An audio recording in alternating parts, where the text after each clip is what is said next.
photocurrent or this current which is generated by the photodiode is being increases. So this is a low intensity, medium intensity, high intensity, and then very high intensity. So what should be the mechanism behind this current voltage nature of the photodiode at different values of incident light? For example, if just single light photon is falling onto the one recombination, so due to the single photon,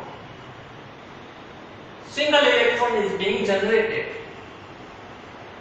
If there are total 10 photons are falling onto this recombination state, then there are total 10 electrons are created.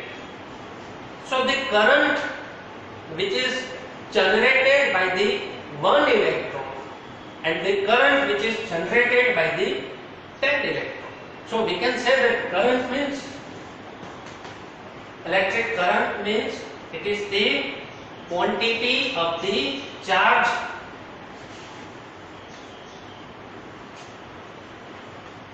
passing per unit time. And if I am taking a conducting materials wire, then per unit cross sectional area. So in general, current means quantity of the charge which is passing per unit time. This is known as current. So if, and further intensity,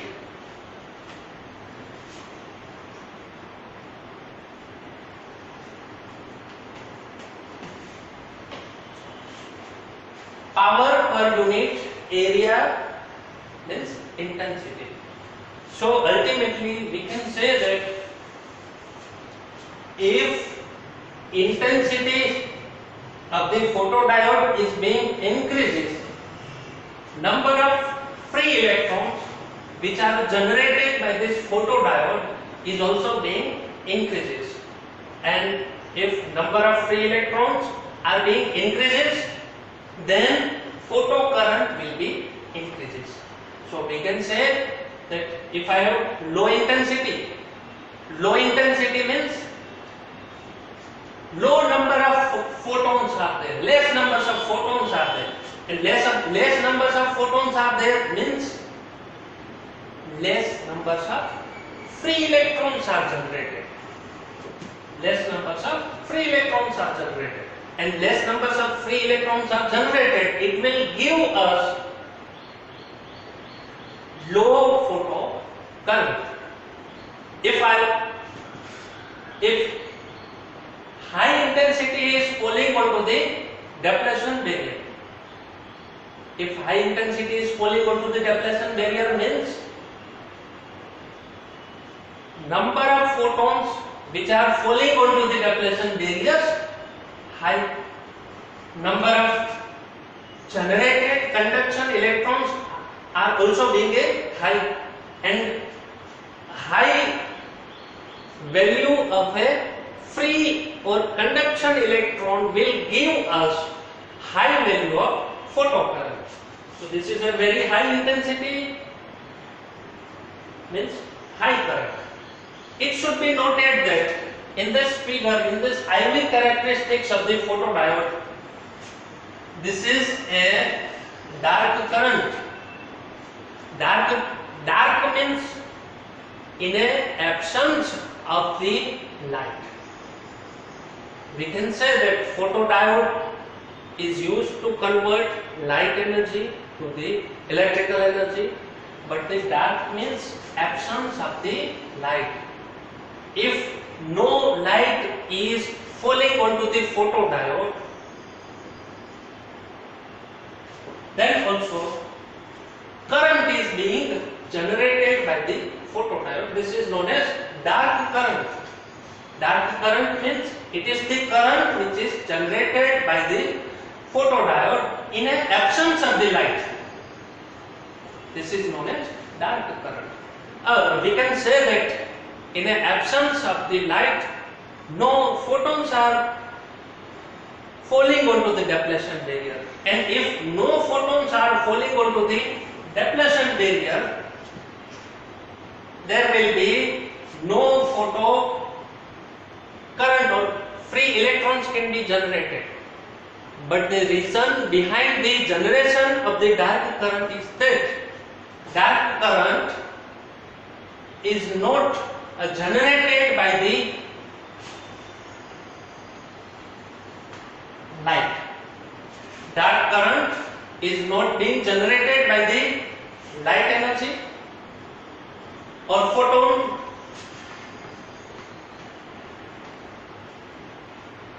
Dark current is generated due to the minority charge carriers which are available in a photodiode. We know that in an N-type semiconducting material of this photodiode, minority charge carriers are holes. In a P-type semiconducting material of the photodiode, minority charge carriers are electrons. So the electron available in a P-type semiconducting material as well as holes which are available in an N-type region means these are the minority charge carriers, and these minority charge carriers are responsible to generate dark current. Minority charge carrier. And another thing is that dark current totally depends on a temperature, because photodiodes are made up of silicon or germanium. Silicon and germanium both are semiconducting material, and each and every property which is being investigated that are always totally based on the temperature. If temperature is being changed, property will be changed. So if I am increasing a temperature, if I am increasing the temperature, then number of concentration of the minority charge carriers available in a P-type as well as N-type or minority charge carriers of the photodiode will be changed. So there will be different value of a dark current. So this value is depends on a temperature. So this is how the photodiode works. This is a working of the photodiode. Schematic figure of the photodiode. Working reverse biased current voltage property characteristics of the photodiode at a different value of incident intensity of the light which is falling onto the depletion barrier. So the basic principle, working, that is figure, and then current voltage characteristics, and after completing the current voltage characteristics, we will start that what are the advantages of the photodiodes. So advantages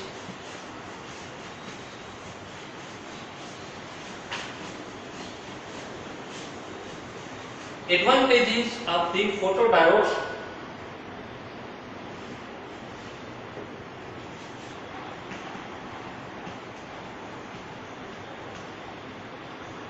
First advantage is that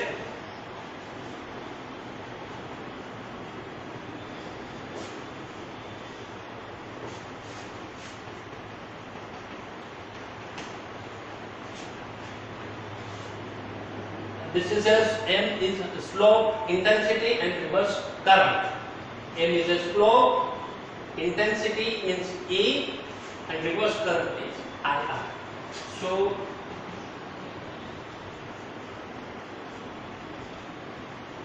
we can say that if low intensity of the photodiode, low intensity is falling onto the photodiode, then also a high value of electric current, photocurrent can be generated.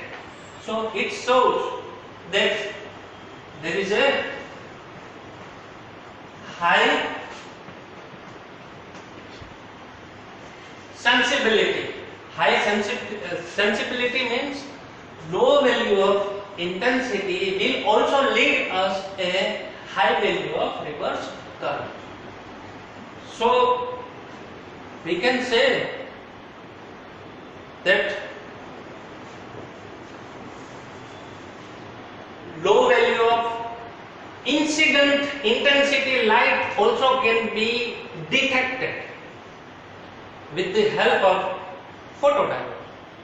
So as a detecting purpose of the light, wherever I used this photodiode to detect the UV light, IR light, visible light, depending on an application point of view, we can say that this sensibility is most important factor. So this is the advantage of the photodiode. Another thing is that high speed of operation. High speed of operation means suddenly whenever photons are falling onto the depletion barrier, suddenly, quickly, free electrons are generated and we are able to achieve a reverse current suddenly within a fraction of the time, microsecond or nanosecond. There is a quick response which is being generated with the help of photodiode. So these are the advantages. Few are disadvantages also. That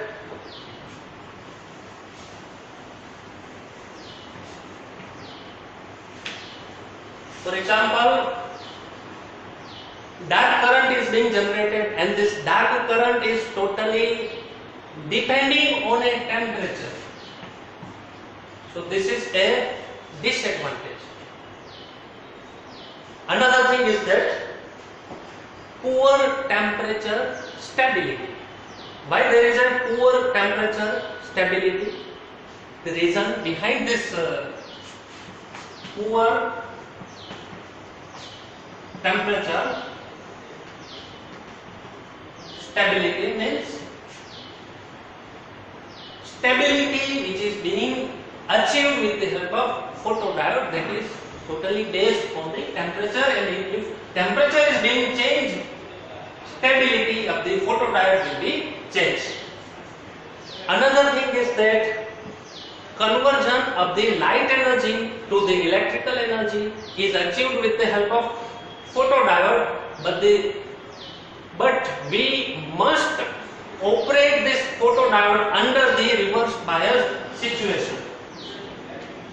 Reverse bias condition means we should use external power source. So this were the disadvantage of the photodiode. Further, there are lots of applications.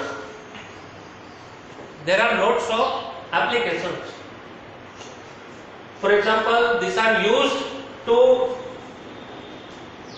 detect the light energy which is coming from the external atmosphere. If I am using a camera as a light sensor, photodiodes are used. You know that in a camera there are two modes. If I am capturing the photo with the help of camera, then there are two modes, night mode and day mode. So such types of modes are available due to the applications of the photodiode. So these are used in a camera. It is also being used as a receiver in a optical fiber communication. Optical fiber communication means transmission of the information from the transmitter to the receiver and within a light tube or optical fiber. So if I have this receiver, light energy will falling onto the receiver, and this photodiode is used to convert light to electrical energy. If I am using the photodiode at the place of the receiver of the optical fiber communication.